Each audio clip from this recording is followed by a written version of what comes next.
And with the nation's deadliest mass shooting in more than 2 years, 8 children shot and killed in what authorities are calling a domestic disturbance in Shreveport, Louisiana. I'm gonna hear my nieces say, "Guncle, can I get a nana? Guncle, you going to work? Guncle, are you okay?" I'm never gonna hear that again. About 5:55 a.m. on Sunday morning, Shreveport police received the first call regarding a disturbance at a residence in the 300 block of West 79th Street. The caller stated that they were on top of a house. The suspect was inside and that a male had been shot. 3 minutes later at 5:58, dispatch received an additional call indicating the suspect was a relative of the caller. A minute later, 5:59 a.m., dispatch was advised that approximately 9 individuals resided at the location. The caller further stated that the suspect, identified as Shamar Elkins, had shot everyone inside the home.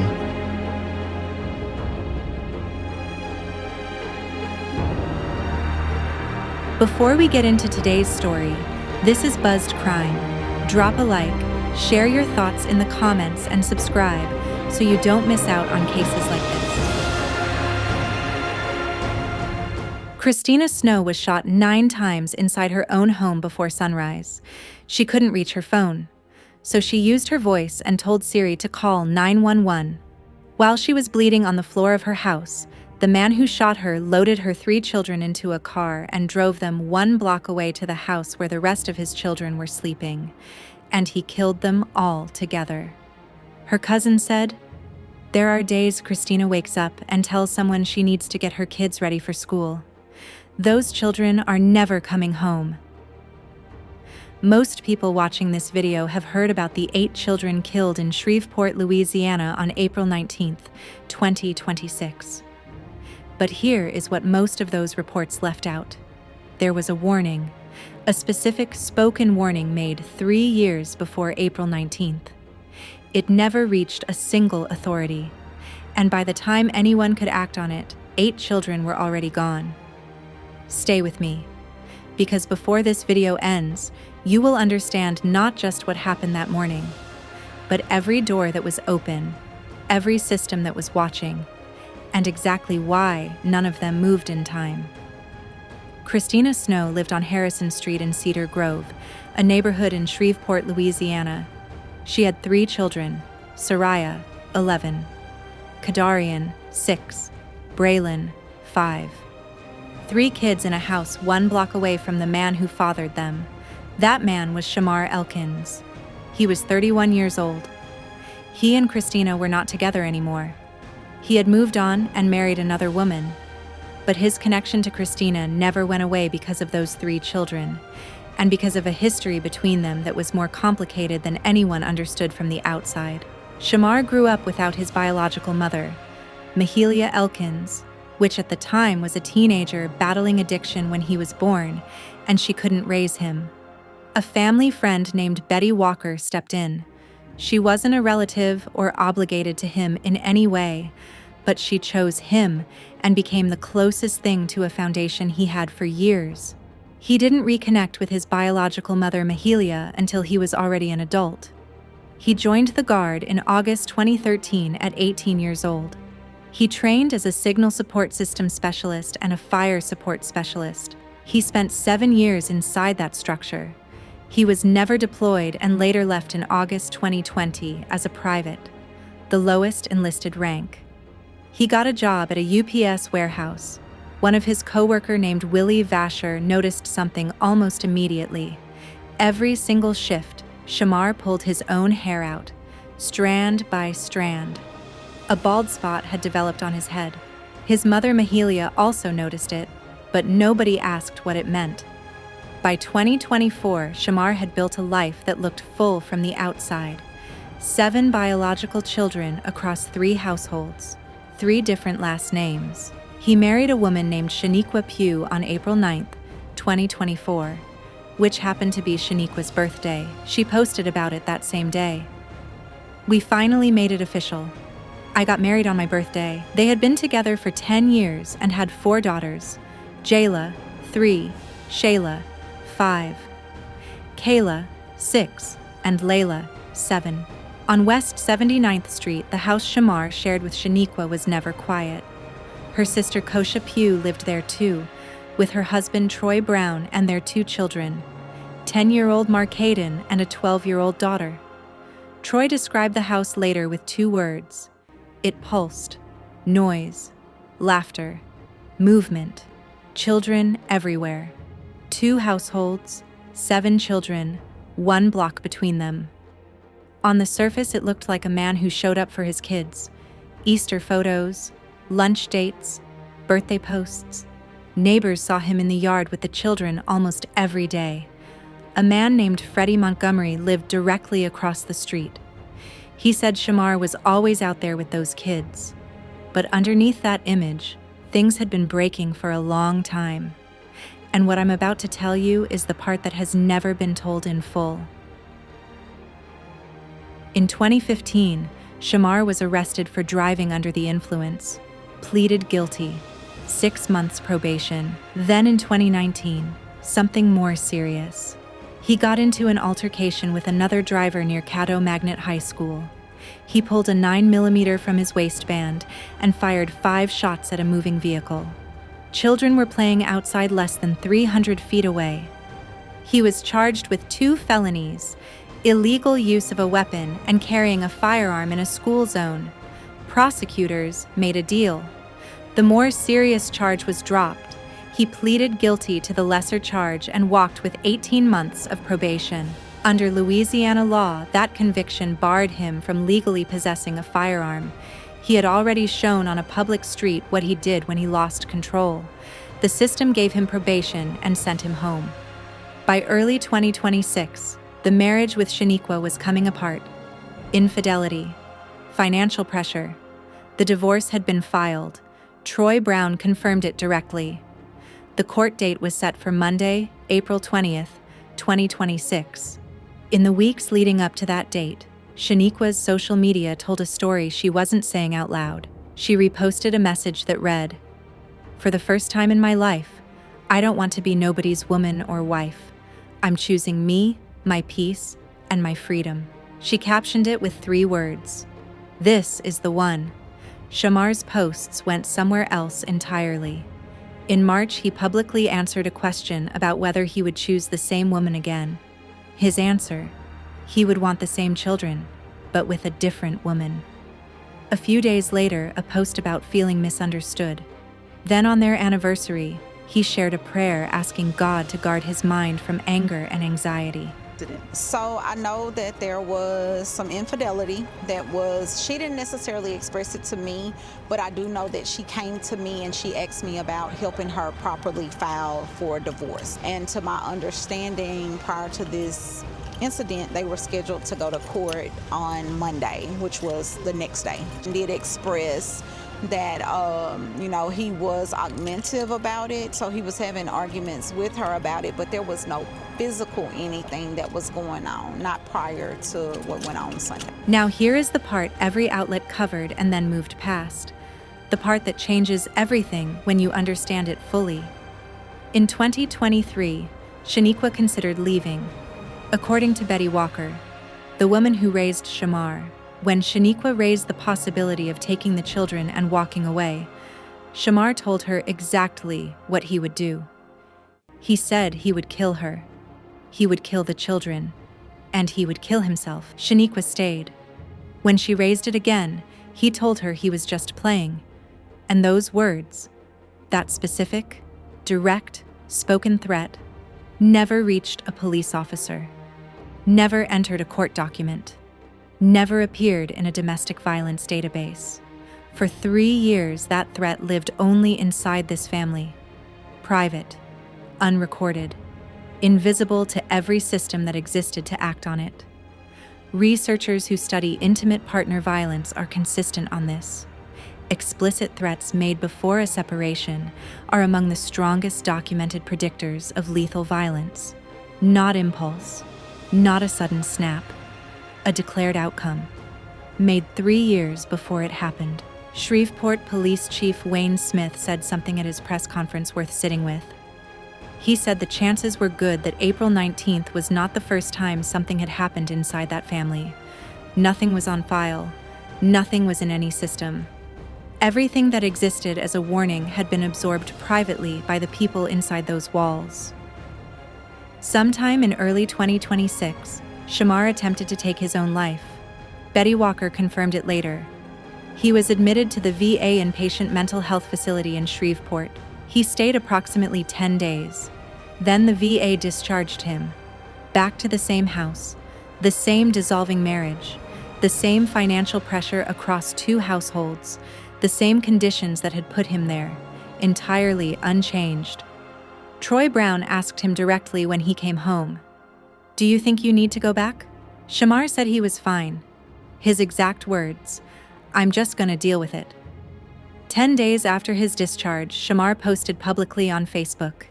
He wrote, "Dear God, today I ask you to help me guard my mind and my emotions. When negativity arises, remind me to say it does not belong to me." That post was visible to anyone following his page on Easter Sunday, April 5th, 2 weeks before the shooting. Shamar called his mother Mahalia and his stepfather Marcus Jackson in Oklahoma. He was in tears. He described dark thoughts. He described the divorce. Marcus tried to reassure him, and then Shamar said something Marcus could not put down afterward. "Some people don't come back from their demons." The call ended. No welfare check. No crisis line. No call to anyone. Troy Brown later said it himself. He had been trying. He had been pulling Shamar outside whenever he could. He'd say, "Let's sit outside. Let's go for a walk." Anything to keep him present. Anything to keep him talking. Brown asked him directly more than once if he needed to go back to the hospital. Shamar said no. He said he was okay. He said he was just going to deal with it. Brown later said he wishes Shamar had gone ahead and gotten the help. On Saturday, April 18th, one day before, Shamar took his eldest daughter out for a one-on-one lunch. Just the 2 of them. He posted a photo of her eating in the car with laughing emojis. Shaniqua reshared it and wrote, "That's what's wrong with her now. He spoils her. As long as she's happy, I'm happy." That post went up the night before he killed her siblings. At 9 p.m., Troy Brown left for his overnight work shift. Shamar was in the driveway, calm, joking, moving his car so Brown could pull out. Talking about being a better father, not a single sign of what the next morning would bring. Brown's 10-year-old son Marcaden was inside that house when he drove away. Freddie Montgomery, the neighbor directly across the street, had seen Shamar that same afternoon, sitting on the porch, watching the children play in the yard. The 2 men saw each other. They waved. 12 hours later, those children were gone. At approximately 5 o'clock in the morning on Sunday, April 19th, 2026, Shamar went to Christina Snow's house on Harrison Street, 1 block from West 79th Street. He knocked on her door when she answered. He shot her 9 times. Christina couldn't reach her phone. She couldn't lift her arm. So she used her voice. She told Siri to call 911. That call, made by a woman with 9 bullet wounds, is what brought the first responders. That call is what connected both addresses. Without it, the children on West 79th Street may have been found later. Much later. While Christina was on the floor of her house fighting to stay alive, Shamar took her 3 children, Sariahh, Kadarian, and Braylon, put them in his car, and drove them 1 block to West 79th Street. He brought them there on purpose. He brought them there to die with the others. When he walked through the front door of West 79th Street, most of the children inside were still asleep. They had no idea he was coming. They had no idea anything was about to happen. They were in their beds, curled up.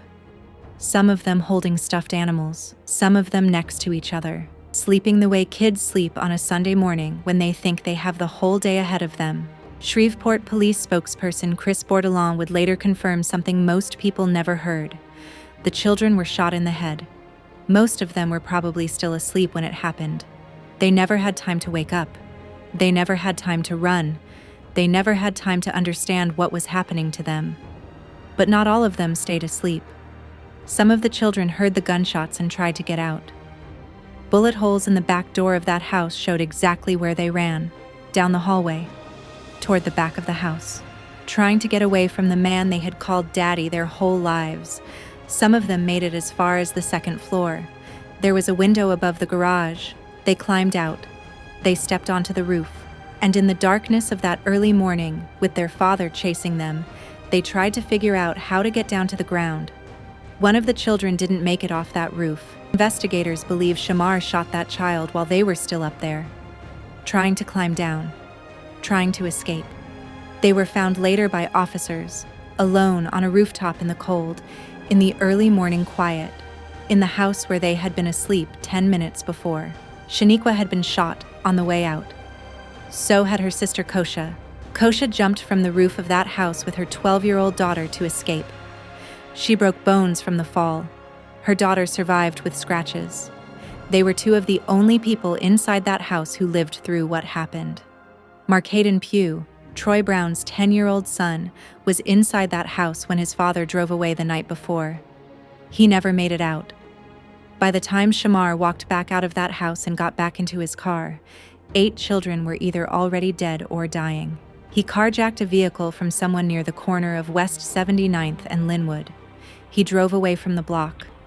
The children he had killed stayed behind in the silence of that house, some in their beds, some in the hallway, one on the roof above the garage. Of that day will go down in history, be written in the pages of history, as one of the worst days that could have ever happened here in Shreveport. The first call came in just before 6 in the morning. It was Kosha, on the roof of the West 79th Street house.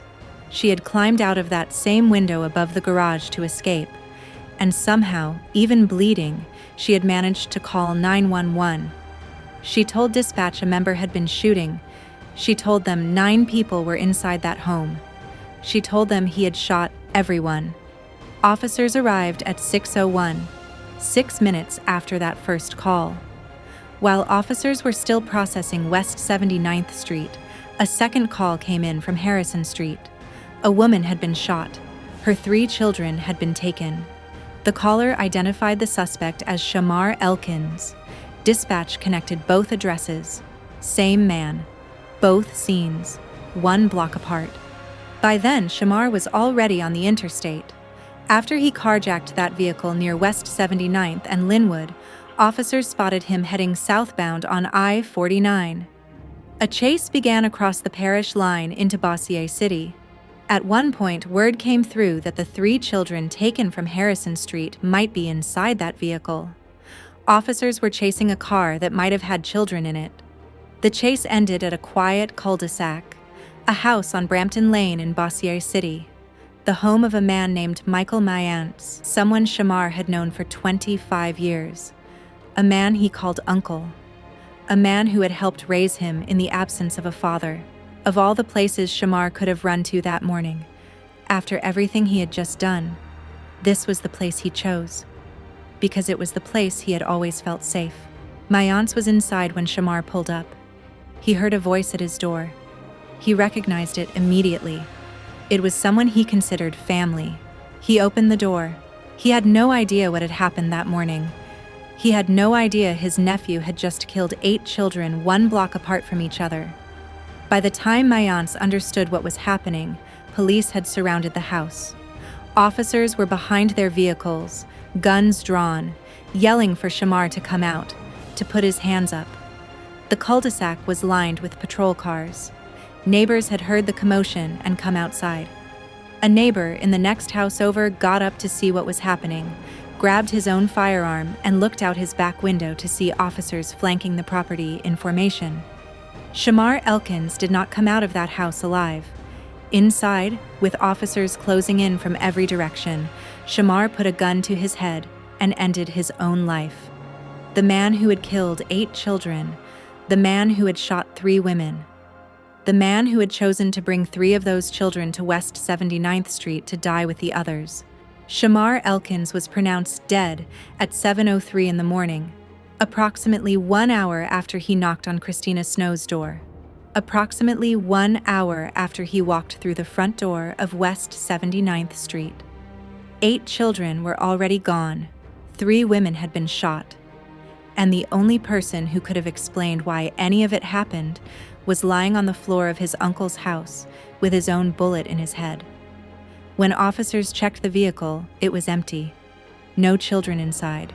Sariahh, Kadarian, and Braylon had already been inside West 79th Street when officers first arrived.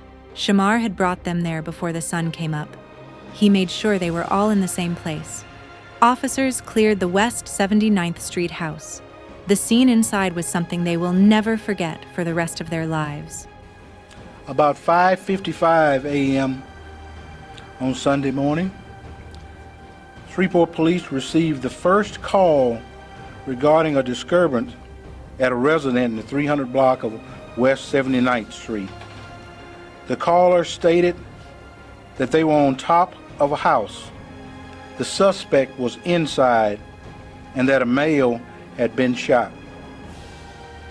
3 minutes later at 5:58, dispatch received an additional call indicating the suspect was a relative of the caller. A minute later, 5:59 a.m., dispatch was advised that approximately 9 individuals resided at the location. The caller further stated that the suspect, identified as Shamar Elkins, had shot everyone inside the home. At 6 o'clock a.m., 1 minute later, the caller advised that she and her children had fled from the roof and were now in the backyard. 6:01 a.m., officers arrived on the scene. 6:03, officers made contact with the caller at the residence. At 6:05 approximately, officers requested the Shreveport Fire Department to stage at a nearby location close to Linwood. 6:07 a.m., a second call was received regarding a shooting in the 500 block of Harrison Street. The caller stated that her boyfriend had shot her, taken her 3 children, and fled the scene. 6:08 a.m., the victim identified the suspect as Shamar Elkins. At 6:10, dispatch linked the Harrison Street shooting with the shooting on West 79th Street and that they all were related. At 6:15, officers received information that the suspect had carjacked a red Kia Sportage at West 79th, closest to Linwood. At 6:17 a.m., our traffic units out on random patrol encountered or observed that particular vehicle traveling southbound on Interstate 49. The officers advised at 6:18 that they were crossing the Red River Bridge into Bossier City. At 6:20, officers received information that the children taken from the Harrison Street residence may be inside of the fleeing vehicle. 6:23 a.m., officers advised that they were exiting near Swan Lake area. 6:25 a.m. approximately, officers located the injured victims from the Harrison Street shooting. 6:29 a.m., officers made contact with the suspect through an exchange of gunfire. At 6:30 a.m., officers confirmed contact with the suspect in the 400 block of Brompton Lane. 6:40 a.m., officers advised that the suspect vehicle was empty and no children were located inside. 6:43 a.m., officers cleared the resident of West 79th Street where multiple deceased victims were located. 7:03 a.m., Shamar Elkins was pronounced deceased at the scene on Brompton Lane. 7:14 a.m., the Shreveport Police Department contacted the Louisiana State Police Investigative Division, and they began their deployment to the Bossier City address to begin to investigate the officer-involved shooting. This, by far, was probably one of the most challenging incidents that SPD has ever faced. Within the immediate short period after the first call came into SPD, our resources were deployed. The Caddo Parish Coroner's Office formally identified all 8. Jayla Elkins, 3 years old. Shayla Elkins, 5. Braylon Snow, 5. Kadarian Snow, 6. Kayla Pugh, 6. Layla Pugh, 7. Marcaden Pugh, 10. Sariahh Snow, 11. 5 girls, 3 boys. The youngest was 3 years old. The oldest was 11. 3 of them were Christina's. 4 were Shaniqua's. 1 was their cousin. Most of them were shot in the head while they slept. Now here is where I need you to stay with me, because this is the part of the case that should make every single person watching this deeply uncomfortable. Before April 19th, 5 separate data points existed across 5 different systems, 5 doors that were open, 5 places where this could have been stopped. Door 1, the 2019 firearms conviction, active on file. A legal prohibition running until 2029. The ATF knew it the moment they ran his name. Nobody connected it to the weapon under Ford's seat until after the shooting. Door 2, the February 2026 VA hospitalization, a suicide attempt, 10 days of inpatient treatment, a discharge back into the same unchanged conditions that created the crisis. No cross-referencing with his firearms prohibition, no coordination with local law enforcement, no lethality screening on public record. Door 3, the 2023 death threat, specific, direct, spoken out loud. He said he would kill her, the children, and himself if she ever left. That threat lived inside the family for 3 years and never reached a single official record, not one police report. Not one court document. Not one database. Door 4, the divorce court date set for April 20th. The morning after the shooting. He knew that date for weeks. The court had no mechanism to connect a scheduled hearing to every warning sign surrounding it. Door 5, in March 2026, 1 month before the shooting. The Shreveport City Council voted to withdraw from a partnership that would have placed a domestic violence resource center inside the community. Councilman Grayson Boucher said domestic violence accounts for over 30% of murders in Shreveport. The center was never built. 5 doors. None of them connected to each other. Not one triggered a cross-agency response. Not one was enough on its own. We're standing in this place again. There are 8 children that are deceased. I can't be strong for you. I think about the mother and what this family has lost.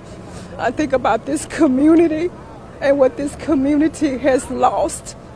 And I don't have the words to give you, and I'm sorry.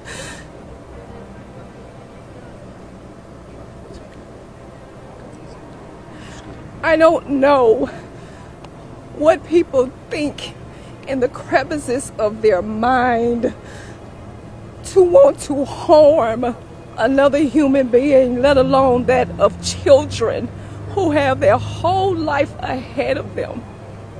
From what I've learned about this incident is that it's domestic in nature. That makes it even more horrific for all the fighting that we do as it relates to this. And maybe you can stand strong with this, but I can't without shedding tears of traumatic pain.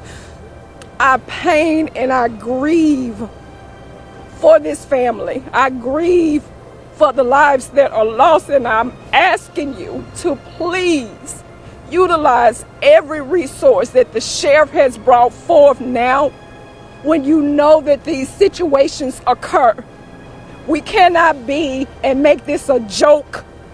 This is not a freaking joke. This is real, and this is the result when someone snaps. So I'm gonna ask the community, along with prayer, with every mental health consultant, counselor that is out here, this family and this community needs you. I need you. Because how do we get through this?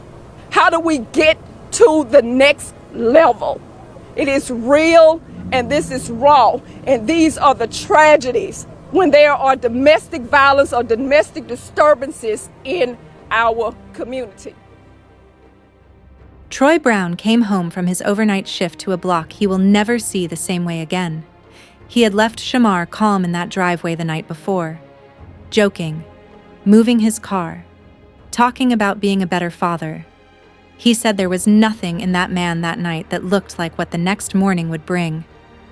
I don't know how to act because I've lost 8 parts of me. Because I loved each and every one of them like they were my own, and I took care of them like they were my own. He loved his kids. We would take them to the parks, out to eat, come outside, play with them. He loved his kids. He loved his wife. I just don't know what happened. I'm never going to get to throw the football with him again. I'm never going to get to hear him say, "Dad, can I get this bag of chips?" I'm never going to get to hear my nieces say, "Gunkle, can I get a nana?" "Gunkle, you going to work?" "Gunkle, are you okay?" I'm never going to hear that again. Mahalia Elkins, Shamar's biological mother, had texted him the Thursday before. "I love y'all. Give my grandson and my granddaughters a kiss from Grandma." He never replied. 2 days later, all 8 children were gone. Shamar's aunt later said she received a text from him on April 10th, 9 days before the shooting. He wrote, "Auntie Shell, I need to hear your voice. Give me a call." She never called back. She said it is probably the biggest regret of her life. Now, let's come back to where this story started. Christina Snow walked out of that hospital 3 days after April 19th. Bullets still in her body. She couldn't go home. She went to the Johnny E. Cochran Head Start building where Braylon and Kadarian used to go to school. She stood outside with the neighbors, the teachers, the classmates, the community members who came to send balloons up for 8 children who never came home. 3 days out of the hospital, a bullet in her body that was too dangerous to remove, and she let her balloon go. Her cousin said it plainly. There are days Christina wakes up and tells someone she needs to get her kids ready for school. She forgets, and then she remembers, and then she has to lose them all over again. Kosha Pugh, Shaniqua's sister who broke bones jumping from that roof, attended the children's vigil in a wheelchair. She posted an apology to her children. She said she was sorry she couldn't save them. Shaniqua was still recovering, still hospitalized. She had been shot the morning she was supposed to finalize her divorce. The man she had been trying to leave, the man she stayed with after he threatened to kill her family, made that threat a reality the morning before the court date. Monday morning never came the way she planned it. Neighbors filled West 79th Street with flowers, balloons, and stuffed animals. People who had never met those children came and stood there because they didn't know what else to do. The memorial grew through the day. And there is one more thing that belongs in this story. Shaniqua and Kosha's mother was killed by gun violence when both sisters were under 10 years old. 20 years ago, in this same city, in this same month of April. Both sisters had already buried a mother taken by gun violence. They had already rebuilt their lives from that. And 20 years later, in the same city, in the same month, it came back for their children. Jayla Elkins was 3 years old. Shayla Elkins was 5. Braylon Snow was 5. Kadarian Snow was 6. Kayla Pugh was 6. Layla Pugh was 7. Markaden Pugh was 10. Sariahh Snow was 11. Sariahh had dreams of opening a homeless shelter one day. Her brothers Braylon and Kadarian wanted to be community leaders. Those were their plans. Those were their futures. 5 girls, 3 boys. All of them gone before Cedar Grove finished waking up on a Sunday morning. Christina Snow is still living with a bullet in her body. Before you go, I want to ask you something directly, and I genuinely want your answer in the comments. At which point do you believe this could have been stopped? Was it the 2023 threat that never became a police report? Was it the VA discharge that sent him back into unchanged conditions? Was it the weapons conviction that never got cross-referenced with anything? Was it the domestic violence center the city council defunded 1 month before this happened? There is no wrong answer, but there is a reason it matters that you think about it. Because the answer tells us exactly which door needs to stay open for the next family. Drop your answer below. If you or someone you love is experiencing domestic violence, the National Domestic Violence Hotline is available 24 hours a day at 1-800-799-7233. You can also text START to 88788. If someone you know is in a mental health crisis, call or text 988. All calls are free and confidential.